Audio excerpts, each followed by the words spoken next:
नमस्कार दोस्तों, स्वागत है आप सभी का आज के वीडियो में। दोस्तों, इंटेलिजेंस ब्यूरो यानी कि आईबी के अंतर्गत सिक्योरिटी असिस्टेंट की बम्पर भर्ती यहाँ पर आपको देखने को मिली है। इस बार 4,987 आपकी वैकेंसीज है, यानी कि 4,987 वैकेंसी एक बहुत बड़ी संख्या होती है। और इसकी दोस्तों नोटिफिकेशन में क्या क्या आपके लिए जानकारी दी गई है वो आज की वीडियो में हम जानेंगे। क्या इसके लिए क्वालिफिकेशन चाहिए, क्या सिलेक्शन प्रोसेस है, एग्जाम पैटर्न आखिरकार क्या है, एज क्राइटेरिया क्या है, मतलब किस एज के लोग यहाँ पर अप्लाई कर सकते हैं, इसके अलावा कौन कौन से डॉक्यूमेंट्स आपके लिए रिक्वायर्ड होंगे, सारी जानकारी आपको इस वीडियो में आज मिलने वाली है। तो चलिए दोस्तों, हम सबसे पहले जानते हैं कि इस पोस्ट के बारे में कि आखिरकार ये पोस्ट है क्या, यानी कि हमें किस तरह से यहाँ पर क्या जॉब प्रोफाइल रहेगी, सब कुछ आप समझिए। देखिए, सबसे पहले आप देखेंगे कि मिनिस्ट्री ऑफ होम अफेयर्स के अंतर्गत इंटेलिजेंस ब्यूरो कार्य करता है। अब इसका काम क्या होता है कि पूरे देश के अंतर्गत जितनी भी इंटरनल सिक्योरिटी से रिलेटेड थ्रेट हैं उनके बारे में इंटेलिजेंस एकत्रित करना। बहुत सारे अलग अलग ऑफिसर्स होते हैं, कई सीनियर लेवल पे भी डायरेक्टर वगैरह, असिस्टेंट डायरेक्टर, डिप्टी डायरेक्टर, कई सीनियर पोस्ट होती हैं। इसके अलावा कई जूनियर लेवल पे भी ऑफिसर्स। इसके अलावा जैसे यहाँ पर अब इस बार आपकी जो पोस्ट आई है सिक्योरिटी असिस्टेंट, कई पूरा डिपार्टमेंट मिलके इंटेल इकट्ठी करता है, जो कि एक देश के इंटरनल सिक्योरिटी को मेंटेन करने में बहुत ज़्यादा अहम रोल रहता है। यानी कि आपको इस वैकेंसी के थ्रू देश में खुफिया विभाग के अंतर्गत काम करने की बहुत अच्छी अपॉर्चुनिटी है। तो मिनिस्ट्री ऑफ होम अफेयर्स के अंतर्गत कार्य करता है आईबी, और इसके अंतर्गत जो आपकी वैकेंसी आई है वो सिक्योरिटी असिस्टेंट या एग्जीक्यूटिव की ग्रुप सी की ये पोस्ट है। इसके अलावा नॉन गेजेटेड है और नॉन मिनिस्ट्रियल है। वहीं अगर इसकी सैलरी की हम बात करें तो लेवल 3 की सैलरी है। अगर आप किसी अच्छे मेट्रोपॉलिटन शहर में जैसे दिल्ली वगैरह में वर्क करेंगे तो वहाँ पर आपको 50,000 के आसपास सैलरी देखने को मिलेगी। वहीं अगर आप किसी और जगह पर हैं जो इतना डेवलप नहीं, तो लगभग 45,000 के आसपास आपको वहाँ पर वैकेंसी इसमें सैलरी मिलेगी। वहीं कुछ अलाउंसेस वगैरह इसमें और दिए गए हैं, जैसे कि बेसिक पे का 20% वगैरह कुछ यहाँ पर और अलाउंसेस बताए गए हैं। इसके अलावा अगर आप हॉलीडे में भी अगर काम करते हैं तो उसके भी कुछ आपको अलाउंसेस दिए जाएंगे। उसके बाद अगर हम यहाँ पर देखें तो जो वैकेंसीज हैं वो दोस्तों उनको सब्सिडरी इंटेलिजेंस ब्यूरो यानी कि एसआईबी में कैटेगराइज करके आपके सामने रखा गया है। तो अलग अलग जगह के लिए अलग अलग स्टेट में कई लोकेशंस हैं जहाँ पर इंटेलिजेंस ब्यूरो की अपनी इस्टेब्लिशमेंट है, उन्हें एसआईबी यहाँ पर कहा गया है। तो उनके अंतर्गत आपको देखने को मिलेगा जैसे अलग अलग जगह पे यहाँ पे वैकेंसी है। जैसे कि सबसे ज़्यादा जो वैकेंसी देखी गई है वो दिल्ली में, यानी कि दिल्ली के अंतर्गत देखिए 1,124 वैकेंसी है। अलग अलग कैटेगरी वाइज बताया गया है, जैसे जनरल के लिए 491, वहीं ओबीसी के लिए 287, एससी के लिए 156, एसटी के लिए 78, वहीं 112 वैकेंसी ईडब्ल्यूएस कैटेगरी के लिए है। तो अलग अलग यहाँ पर category wise total 1124 vacancy Delhi के लिए हो जाती है। अब बात आती है कि इसमें जो लैंग्वेज वाला ये जो दिया गया है इसका क्या मतलब है, यानी कि दिल्ली के आगे देखिए लिखा गया हिंदी, पंजाबी, उर्दू। तो यहाँ पर दोस्तों आपको समझना होगा कि ये जो वैकेंसी है उसके लिए क्वालिफिकेशन 10th से ही, और इसके अलावा आपको ये जो हर एसआईबी के आगे एक लैंग्वेज है, यानी कि जिस क्षेत्र में आप काम करेंगे उसकी रीजनल लैंग्वेज डायलेक्ट को आपको आना चाहिए। आगे हम इसको और अभी डिटेल से समझेंगे। तो ये अलग अलग जगह के लिए वैकेंसी, जैसे दिल्ली हो गया, इसके अलावा कोहिमा, अगर हम दिल्ली की बात करें तो हिंदी, पंजाबी, उर्दू, इनमें से किसी एक लैंग्वेज की आपको नॉलेज होनी चाहिए। इसके अलावा आगे कोलकाता, लेह, लखनऊ, मेरठ, अलग अलग जगह के लिए यहाँ पर वैकेंसी दी गई है। तो टोटल आपकी 4,987 वैकेंसी है, और इनमें आपको एसआईबी वाइज ही अप्लाई करना होगा, यानी कि आप जिस स्टेट से बिलोंग करते हैं तो उस स्टेट में जो भी एसआईबीज हैं उनमें आप अप्लाई कर सकते हैं। और एक बहुत ही अच्छा मौका है कि आप रीजनली यहाँ पर वर्क अपना कर सकते हैं। नेक्स्ट अगर दोस्तों इसकी इंपॉर्टेंट डेट्स की बात की जाए तो फॉर्म फिलिंग की जो डेट स्टार्ट होती है वो 26/7/2025, यानी कि आज से यहाँ पर फॉर्म आप अप्लाई कर सकते हैं वेबसाइट पर जाके। इसके अलावा जो फॉर्म अप्लाई करने की लास्ट डेट है वो 17 अगस्त है, यानी कि 17 अगस्त तक आप अपनी फॉर्म अप्लाई कर सकते हैं, फी डिपॉजिट कर सकते हैं। इसके अलावा जो लोग ऑफलाइन जो एसबीआई चालान के थ्रू फीस सबमिट होती है उसकी द्वारा अगर पेमेंट करना चाहते हैं तो लास्ट डेट 19 अगस्त रहेगी। तो ये 3 इंपॉर्टेंट डेट आप याद रखिएगा। इसके अलावा एग्जाम डेट की बात की जाए तो पिछली बार जब पेपर हुआ था, जब 2022-23 में, लगभग 4 महीने का समय वहाँ पे दिया गया था। लेकिन ऐसा कुछ अभी सर्टेन नहीं है कि 4 महीने मिले, क्योंकि रिसेंटली जो आईबी के पेपर हुए उन्होंने जल्दी एग्ज़ाम कराया था। तो हो सकता है कि 2 या 3 महीने का समय मिले। आप अपनी तैयारी को कंटिन्यू रखिए और अच्छे से इसके लिए प्रिपेयर करके रखिए, ताकि आप जब भी एग्ज़ाम हो, चाहे 2 महीने मिले, 3 महीने, 4 मिले, आप पूरे एग्ज़ाम के लिए अच्छे से प्रिपेयर्ड हो। इसके बाद दोस्तों फीस की अगर बात की जाए, तो जनरल, ओबीसी और ईडब्ल्यूएस कैटेगरी के लिए जो फीस है वो 650 रुपये रहेगी। वहीं एससी और एसटी के लिए 550 रुपये फीस यहाँ पर देनी होगी। वहीं और इसके अलावा फीमेल कैंडिडेट जो भी होंगे उनके लिए भी 550 रुपये फीस ऑनलाइन फॉर्म अप्लाई करते समय सबमिट करनी होगी। नेक्स्ट दोस्तों एजुकेशन क्वालिफिकेशन की हम बात कर लेते हैं कि क्या इसके लिए क्वालिफिकेशन चाहिए। तो ये बहुत ही महत्वपूर्ण है, इसको डिटेल से समझिएगा यहाँ पर। तो आपको 10th मिनिमम आपसे पूछा गया है कि 10th आपके पास मिनिमम होना चाहिए। इसके अलावा जिस एसआईबी से आप अप्लाई कर रहे हैं उस स्टेट का आपके लिए डोमिसाइल होना चाहिए, यानी कि उस स्टेट से आप बिलोंग करते हो, उस स्टेट के आप निवासी हो, आपके पास उस स्टेट का कास्ट सर्टिफिकेट, इसके अलावा मूल निवास सर्टिफिकेट, सारा सब कुछ आपका उसी स्टेट का होना चाहिए। वहीं आपको उस स्टेट की, जिसमें आप जिस एसआईबी से अप्लाई कर रहे हैं, उस जो स्टेट की किसी एक लैंग्वेज जो यहाँ पर एसआईबी वाइज मेंशन की गई है उसकी नॉलेज होनी चाहिए, उसके बारे में अच्छे से आपको ज्ञान होना चाहिए। अब दोस्तों एसआईबी वाइज जो ये लैंग्वेज का जो क्राइटेरिया रखा गया है उसमें आपको इंश्योर करना होगा कि आप उस लैंग्वेज को पढ़ सकें, बोल सकें, इसके अलावा लिख सकें, यानी कि आपको उस लैंग्वेज में अच्छे से ज्ञान होना चाहिए, तभी आप इसमें अप्लाई करें, ताकि आपको अच्छे से वहाँ पर इस किसी लैंग्वेज वाले क्राइटेरिया में दिक्कत ना आए। वहीं अगर एज क्राइटेरिया की दोस्तों हम बात करें तो इसमें 18 से लेके 27 साल तक की जो भी एज जिनकी है वो अप्लाई कर सकते हैं।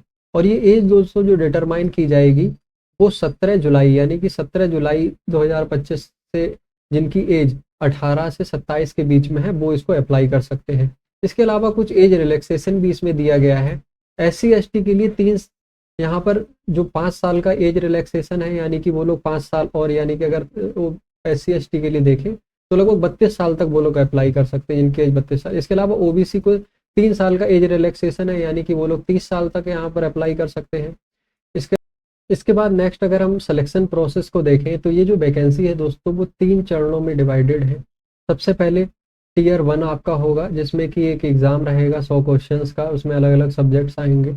इसके अलावा टीयर 2 रहेगा। टीयर 2 में दोस्तों लैंग्वेज का आपका टेस्ट किया जाएगा।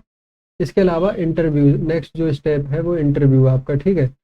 तो इसमें सबसे पहले जो टीयर 1 एग्ज़ाम होगा उसको आपको क्वालिफाई करना होगा, और उसमें दोस्तों जो 10 गुना जो बच्चे, जितनी वैकेंसी है उससे 10 गुना बच्चे क्वालिफाई किए जाएंगे टीयर 1 से टीयर 2 के लिए। फिर उसके बाद टीयर 2 एग्ज़ाम उन 10 गुना बच्चों को कराया जाएगा।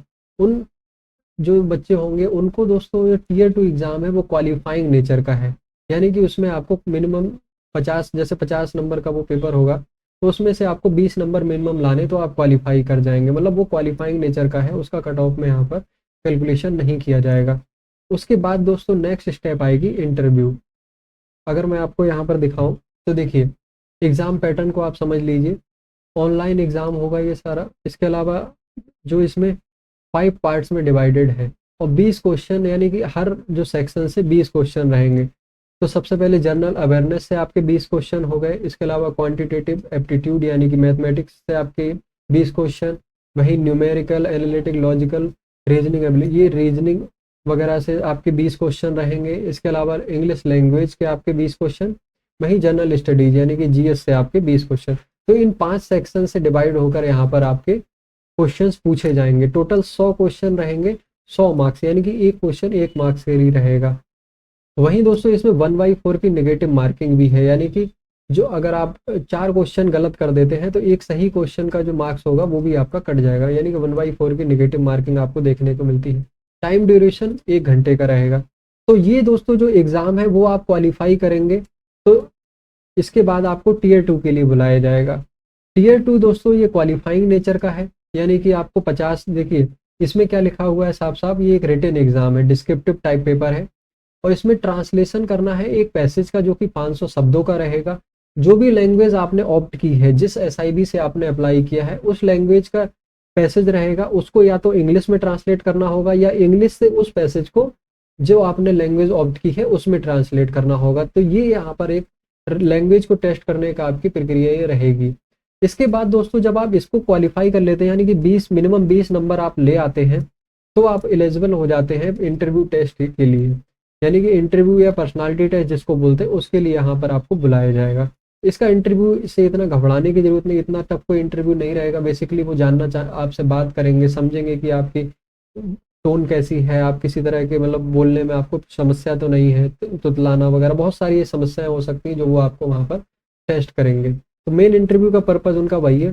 तो फिर उसके बाद दोस्तों जब आप तीनों स्टेजेज यहाँ पे करेंगे, तो तीनों को मिला के यहाँ पर क्वालिफाइंग वाले का तो मार्क्स कट ऑफ में नहीं होगा, इसके अलावा टीयर 1 और इंटरव्यू में जितने आपके मार्क्स होंगे उनको प्लस करके फिर जो भी आपकी फाइनल कट ऑफ बनेगी कैटेगरी वाइज, उसके बाद आपको वहाँ पर आगे की प्रक्रिया में बढ़ना होगा।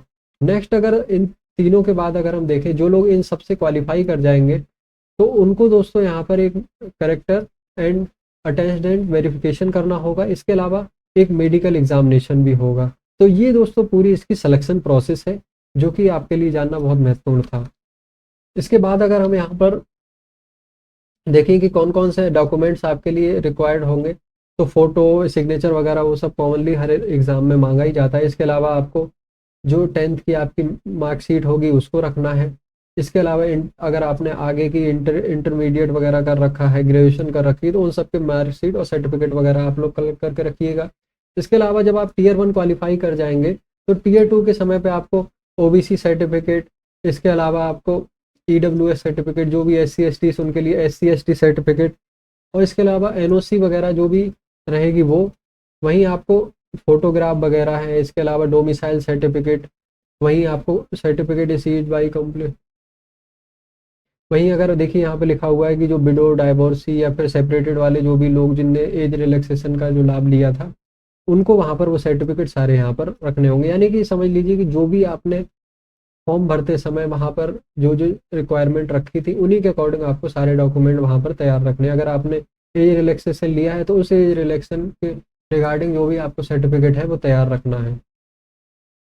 तो इस तरह से दोस्तों आपने सारा सब इस वैकेंसी के बारे में समझा। कुछ इंपॉर्टेंट पॉइंट्स हैं जो आपको और देख लेने चाहिए कि ये जो वैकेंसी है दोस्तों, वो जो PWBD यानी कि फिजिकली डिसेबल्ड कुछ लोग, ये जो कैटेगरी होती है उन लोगों के लिए सफिशिएंट नहीं माना गया, यानी कि वो लोग इसमें अप्लाई ना करें। साफ साफ लिखा हुआ है कि the post of security executive is not identified suitable for any category of person with benchmark disabilities.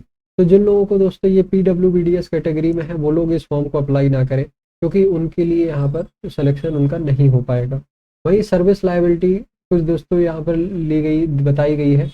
अब कुछ जगह मैंने वीडियोस देखी टीचर्स की, वो बता रहे हैं कि आप किसी रीजनल क्षेत्र में ही वहाँ पर इसको सर्व करेंगे, जबकि ऐसा नहीं। इसमें साफ साफ लिखा गया है कि the post involve all India transfer, यानी कि आपको जो इस सर्विस के दौरान कहीं भी ऑल इंडिया में ट्रांसफ़र किया जा सकता है। Therefore the candidate willing to serve anywhere in India only need to apply, यानी कि वो लोग जो पूरे भारत में कहीं भी सर्व करने के लिए इच्छुक हैं, केवल वही लोग अप्लाई करें।